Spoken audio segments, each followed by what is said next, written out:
Learners, what's up? I am Gabby e hoje eu vou ensinar pra vocês algumas dicas de como pronunciar, como ler, como entender algumas palavras. Let's go! Puxa a vinheta! A primeira dica é o maravilhoso, lindo e perfeito do TH, que muitas pessoas insistem em dizer que tem som de F, o thank you, mas na verdade não é em toda a palavra que ele tem som de F. Vou colocar em aspas, o F é o som mais próximo que a gente tem disso e eu não sei dizer sobre que outra coisa, a gente pode dar um exemplo. O TH, ele também às vezes vai ter som de D, como na palavra though. E também em outras palavras ele pode ter um som mais próximo do Z, como this, that, those, these. A gente tem vergonha de colocar a língua no meio dos dentes, acaba falando thank you. Ah, eu quero 3 bolos. I want 3 cakes. É muito importante você saber pronunciar o mais perto do que realmente é. Se você está pedindo 3 cakes, você está pedindo bolos de árvore. E também não faz muito sentido você fazer esse tipo de pedido. Mas se você pede 3 cakes, você está pedindo 3 bolos.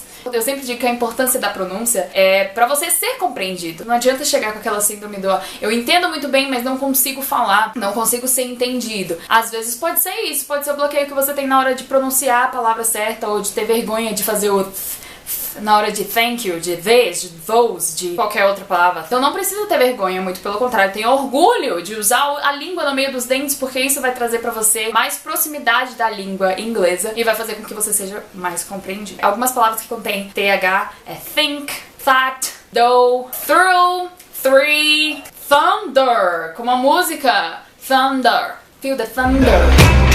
Nossa próxima dica é a diferença entre H e R. O R não é pronunciado como a gente fala aqui. Carro, porta, no caso do brasiliense que fala porta, Arthur, com esse R arrastado. É o R mineiro, é o R de forno, porta, é o Então sempre que você vê um R nas palavras, você diz por exemplo, car. E não só no final da frase, mas em qualquer lugar que o R esteja, você vai pronunciar o Então nunca é o R arrastado. Já o caso do H, ele sim tem som de R. Home, house. E ele vai fazer a função do R nas palavras em inglês. Em algumas palavras ele não vai ter som, assim como aqui no Brasil. Honest, por exemplo. Mas são poucas as palavras, na maioria das vezes ele realmente tem o som de R. Não confundam. Por exemplo, had e red. Had, red. Se você fala head, você está falando sobre a parte do corpo humano, cabeça. Se você fala red, aí sim você está falando da cor vermelha. Imagina se chegar a uma loja e pedir I want that hat t-shirt. Você já está pedindo a camiseta de cabeça. Em algum momento isso não vai fazer tanto sentido. Mas se você falar I want that red t-shirt, please. Eu quero aquela blusa vermelha, por favor. O inglês é maravilhoso. Hat e rat. Hat, rat. Se você vai falar sobre chapéu, você diz hat. Se você vai falar sobre rato, aí sim você diz rat. Rat. Aquele som de r. Height e right. Height, right. Height is height é altura, diferente de right, que é direito, o lado direito, ou correto. That's right. A próxima dica são as palavras que têm O-U-S. Geralmente as pessoas falam nervous. I am nervous. Mas não, O-U-S tem som de us.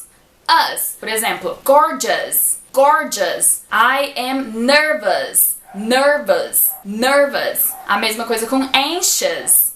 Anxious. E a mesma coisa com curious. Curious. E dangerous. Dangerous. Então presta atenção. Se você vê a palavra com O-U-S, você sabe que o som é de us. Se você escuta uma palavra que tem O-U-S, por exemplo, dangerous, você sabe que na hora de escrever, você vai escrever O-U-S. Palavras que têm E e R juntas têm o som de e não importa se é no começo, se é no meio ou se é no fim. Alguns exemplos: dancer, mother, better, person. Eu vejo muitos alunos meus falando person. E tem 2 pronunciações erradas aí, tanto o R quanto o ER. Person, ok? E outra palavra que tem também no começo é serve.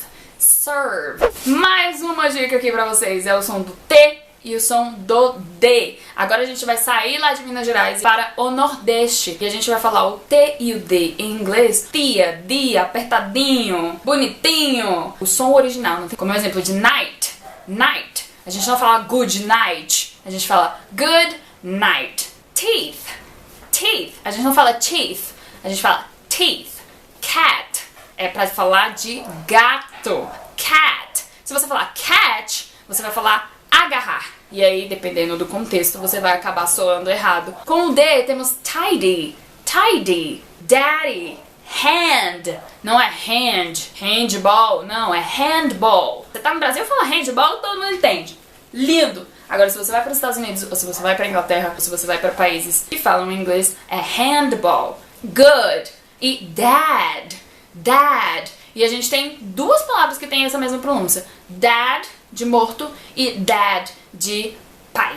E a última dica do dia de hoje são as palavras que terminam com Y. Algumas vezes vão ser palavras normais, outras vezes vão ser adjetivos. Pega uma palavrinha e você coloca o Y no final, você transforma aquela palavra em um adjetivo. Por exemplo, girl, se você coloca Y no final de girl, que é garota, fica girly, ele fica afeminado. Aquela calça está muito afeminada, aquela calça é de menina. Pants are girly, a little girly. Aquela calça está um pouco afeminada, de menina, ameninada, uma tradução mais ao pé da letra. Ou, por exemplo, se você vai comprar uma pizza e ela tem muito cheese, muito queijo, é só colocar o Y no final de cheese e você vai transformar em cheesy, enqueijado, com muito queijo. O Y, ele precisa ser pronunciado, ele tem mania de aparecer. Então você vai dizer sunny, happy, rainy, pretty, silly. Sempre coloca o Y no final, o bichinho ele quer aparecer. Então, gente, faz isso pra ele, tá bom? Foram algumas dicas que eu tive como insight enquanto aprendendo inglês, enquanto estudando inglês, enquanto ensinando inglês. Eu espero que tenha ajudado vocês de alguma forma.